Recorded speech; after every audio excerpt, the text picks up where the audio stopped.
পঞ্চায়ত নিৰ্বাচনে আপোনাৰ পেলাব কাৰণ পঞ্চায়ত নিৰ্বাচনত যোগেদি যি ধৰণে আপোনাৰ অনিয়ম কৰিছে আৰু হিমন্ত বিশ্ব শৰ্মা ডাঙৰীয়াৰ যিবিলাক কথা বতৰা আজি সৰু সদলাই দিছে আপুনি চাব ব্যক্তিগত আক্ৰমণবিলাক তেওঁ কৈছে ইমান দিন ব্যক্তিগত আক্ৰমণ কৰিব নাপায় ভাবিছে তেওঁ মূৰটো বালিত সোমোৱাই দি ভাবিছে যে তেওঁ গাঁতটো দেখা নাই উৎসৰাই নিচিনা মানুহে দেখি আছে নিশ্চয়কৈ বিধানসভাত এই কথাবিলাক আহিব যে এতিয়া যে কৈ আছে আমাৰ দিনত ইমান স্কিম হ'ল অমুক হ'ল চব তথ্য দেখায় সোৰ্চটো নেদেখায় পইচাটো আহাটো নেদেখায় এতিয়া মই এটা ভাল কাম কৰিছোঁ কামখিনি দেখাইছোঁ পইচাৰ উৎসটো নেদেখায় উপাৰ্জনটো নেদেখায় এতিয়া আমি চুৰ কৰি আনিলোঁ নে ডকাইতি কৰি আনিলোঁ নে ধাৰ লৈ আনিলোঁ ধাৰ লৈ পেলাইতো এটা ৰবটো বনাব পাৰে যিকোনো মানুহ এজনক যদি আমি ধাৰ লৈ টকা এটা দি দিব পাৰোঁ প্ৰগ্ৰামিং কৰি যদি আমি যদি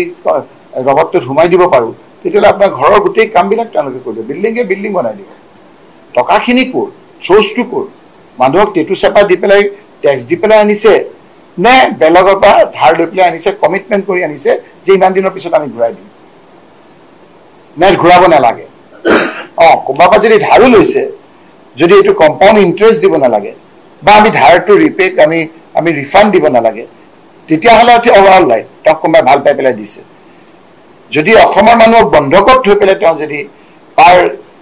প্ৰতিজন মানুহক যদি 50,000 টকাৰ মূৰত বোজা দি পেলাই তেওঁ আনিছে তেতিয়াতো সেইখিনি তেওঁ কৰা নহ'ব অসমৰ মানুহৰ ধাৰৰ বোজা লৈ পেলাই কৰাটোৱে হ'ব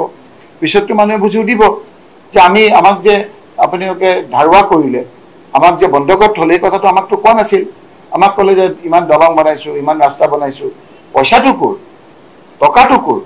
এই কথাখিনি নিশ্চয়কৈ ৰাইজে বিচাৰ কৰিব আৰু যিটো মূল যিখিনি কথা সেইখিনি নিশ্চয়কৈ ইলেকশ্যনৰ সময়ত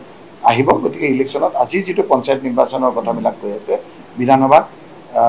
এইবিলাক কথাই প্ৰভাৱ পৰিব আৰু বিধানসভাত হিমন্ত বিশ্ব শৰ্মা থাকিলে নিশ্চয়কৈ কংগ্ৰেছ নেতৃত্বাধীন আমাৰ বিৰোধী পক্ষৰ সাহস হ'ব ব্যক্তিগত আক্ৰমণ নকৰোঁ সেইটোৱে ৰাইজে তেওঁ ভাবিছে যে মূৰটো সোমাই থৈছোঁ মই বালিত মোৰ গাটো দেখা নাই উট চৰাই আপোনালোকক আগতো কম হয় মৰুভূমিত এটা এবিধ চৰাই আছে উট চৰাই যেতিয়া দেখে যে চিকাৰী একদম আহি গ'ল তেওঁক আৰু পলাবলৈ ৰাস্তা নাই তেতিয়া মূৰটো বালিত সোমোৱাই দিয়ে বালিত সোমাই পেলাই দেখিছে গাটো দেখা নাই চিকাৰী ওচৰৰ পৰা চিকাৰ কৰি লৈ গুচি যায় আমাৰ মুখ্যমন্ত্ৰী ডাঙৰীয়াও ভাবি আছে যে তেওঁৰ এই চলাই কথাবিলাক বুজা নাই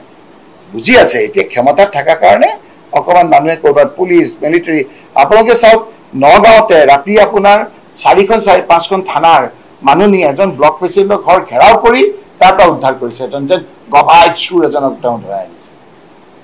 কিমানটা আজি জিকিলে বুলি কৈছে কিমানটা তেওঁলোকে কেণ্ডিডেট দিব নিদিলে এইটো উত্তৰ নিদিয়ে কিয় কেণ্ডিডেটক কিমান ভয় ভাবুকিৰে তেওঁলোকে নমিনেশ্যন দিব নিদিলে সেই কথাটো নকয় কিয় আমাৰ সামগ্ৰী সমষ্টিত কিমানক দিব নিদিলে আপোনাৰ সেইখিনি আকৌ ফিটাই মাৰিছে যিকে ৱাৰ্ড মেম্বাৰখিনি দিব নিদিলে সেইটোতো ইলেকশ্যনৰ সদায়তো নহয় সদায় যদি আপোনাৰ বলৱান মানুহে জিকিলেহেঁতেন তেতিয়া দাৰা সিঙে প্ৰধানমন্ত্ৰী হ'লহেঁতেন মনমোহন সিং ক'ত হ'ব পাৰিলে